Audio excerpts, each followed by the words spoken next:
Welcome back to week 1 of the Vanquish Gaming 2v2 Season 2. We're watching Game 3 of what has turned out to be a very unexpected matchup here between Team Haterade and Team Flawless. Team Flawless, of course, a very seasoned, very experienced team. Team Haterade, a team of two guys that basically have just started resume play. I don't want to take anything away from their past accomplishments, but they're definitely trying to get the rust off. And here they are. You see a few words being exchanged. I assure you, friendly banter, as all four of these guys are good friends outside of the tournament circuit as well. But you definitely see them with their game faces on. And, Team Flawless, for all the jokes, not happy with their performance from last game. They got pushed around early. They wanted to make this very strong showing here. And they got caught kind of with their pants down and not on the right side of that equation, if you know what I mean. So, unfortunately, they have a lot to answer for here in Game 3. And very appropriately, on reflection, and that's pretty much what they're doing right now, reflecting on last game, and they're gonna have to try and find some kind of answer here, because you have to wonder if they're worried about they like to play a macro game. So are they worried about being harassed? Are they worried that Team Haterade is going to take advantage and try to push them around again? It's one of those things. I mean, we saw a 6-pool. I mean, who thought that was going to happen? Ari basically just took a page out of dude from Brazil's playbook and completely threw them off guard early, and that just set the tone for the rest of the match. So here in Game 3, this is basically a win-all scenario for either team. Either one of them could walk away. Of course, Diener and Ari, it would be a huge upset to be able to take Game 3 and get a first victory, especially against a strong team like Team Flawless. It would be a very major setback for them, pretty much contradicting their name up front. And you see the banter continuing back and forth. Little bit of tension there, even though if it is friendly in nature. You know that there's a lot on the line right now for both teams. I think Team Haterade may have gotten a little bit of heart from last game, and they see this as an opportunity now where maybe, hey, we were expected to be rusty, but we pulled off something pretty amazing last game. Let's see if we can repeat it. Meanwhile, on the Team Flawless side, it's a little bit of maybe a little bit of shame marked with a little bit of pride. And they're saying, hey, we need to do something about this. You see Kid pointing out another expansion there. And you see, look at this. Mord going for 3 expansions early. He is not playing around. He is basically saying, look, I'm going to play my game whether you want to let me or not. You 6-pulled me last time. You held me to 2 bases for most of the game. You killed my third 3 times. Not this time. I'm taking the third right here, right now. And we're about to find out what the answer is from Team Haterade, as Ari's Overlord is just now detecting this base. He has to wonder, is this a third base or a second base? Because it is definitely in a third base type of position. And we do see Diener sending 3 zealots out to answer this. And, Ari, of course, going for more of a macro build here with a second base very, very quickly. Definitely faster than his last 2 games. And we do now see these 3 zealots kind of hitting here. And you have to wonder on the units tab, there's not really much of an answer from Team Flawless. We do have 6 lings for Ari, who may be joining the fight. Doesn't look like they are. And meanwhile, we do have 3 Marines that are now making their approach here. They're going to start opening fire on these zealots.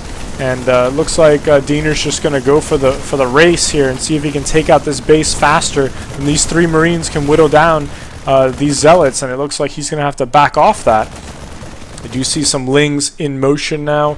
They are unfortunately headed for the wrong location. They're not doubling down on this base. Diener, of course, now being fully repelled, and that zealot just barely surviving. And it looks like, oh, he did not. He is going instead for the wall. A questionable move from Ari. He should really, this base is bleeding bad with only 162 hit points. He really should double down on that. It looks like he is being scared off. That is very questionable. Very, very questionable. With Diener fully aware that this is very low on energy. You have to wonder what kind of discussion's going on right now. The logic being used and not doubling down and going for a kamikaze on this. These spines, in the meantime, now getting in position.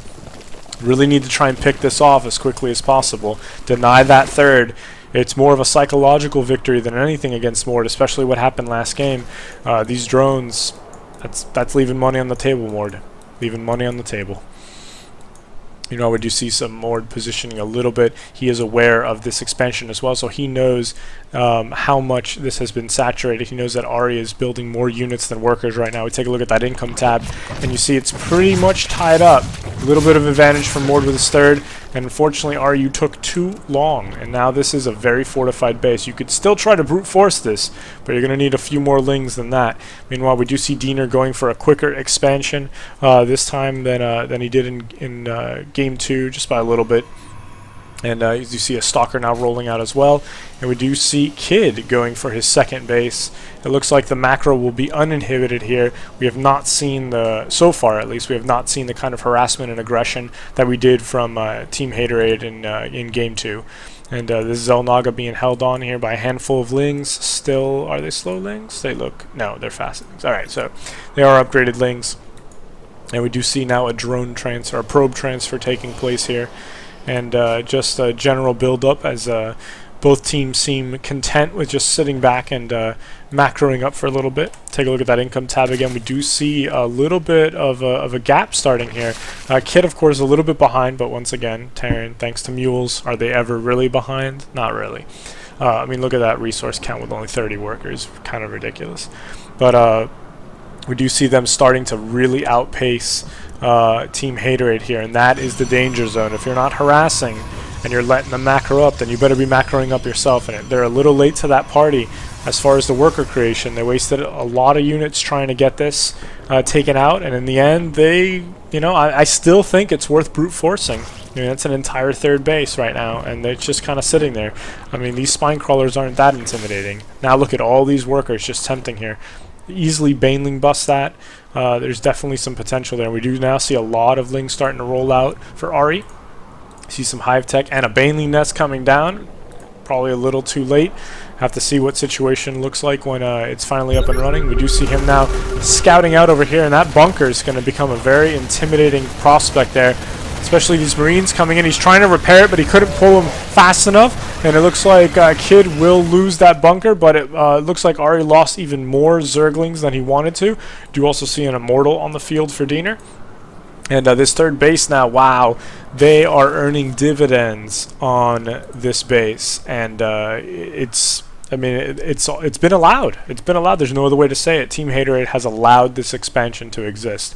They have, even now, they still have options to take it down, and they have just, instead they're choosing to poke and prod in different areas. We see Kid also going for now this gold here.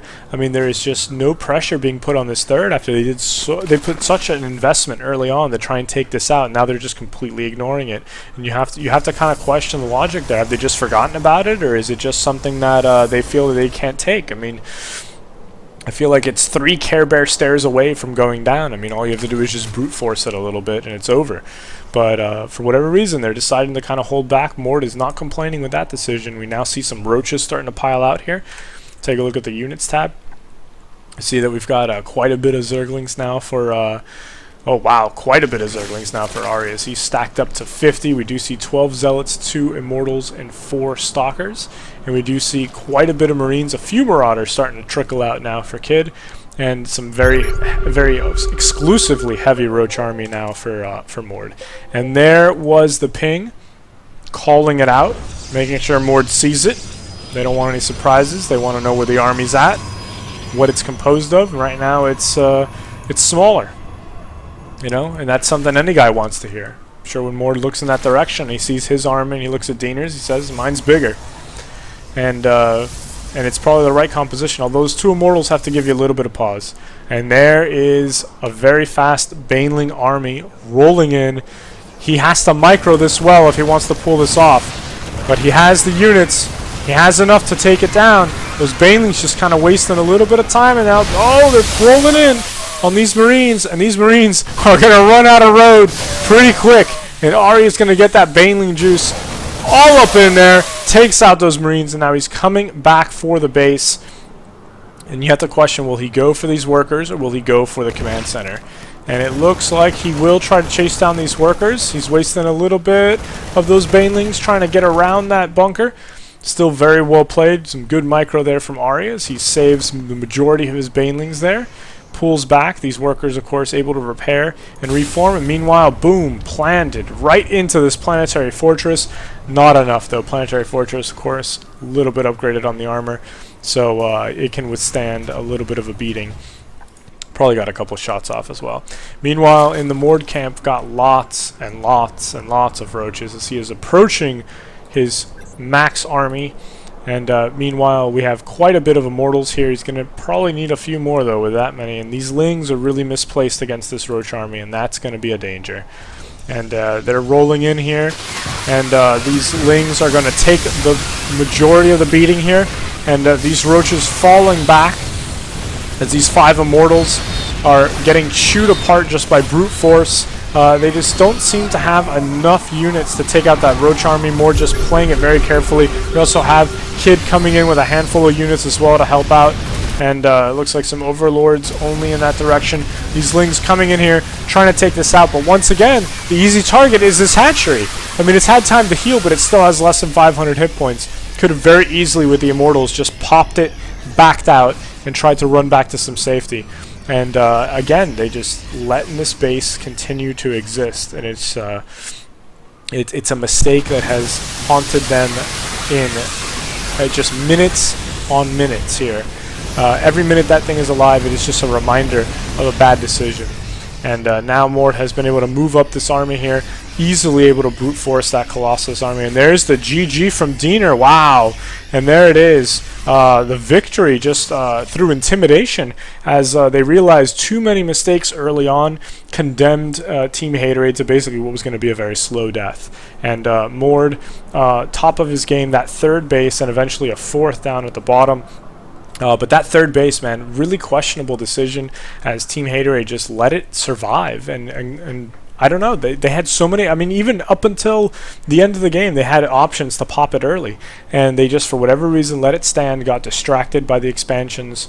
And I think they just, they had a little bit of panic over the rapid expansion from Team Flawless. And, you know, unfortunately, they did not have the harassment in place to prevent it. And they just got rolled. And a very sad ending there to a very good showing from Game 2. But either way, we see some promise from Team Haterade, as they are definitely not just going to roll over and take it. They can dish it out as well. Team Flawless, a small kink in the armor, but still a strong showing in Game 3. And we'll have to see how both teams perform coming up here in Week 2. So that concludes our Week 1 action. Definitely some very exciting games. We've got some more teams coming up in Week 2. And hopefully this is the beginning of a very exciting season.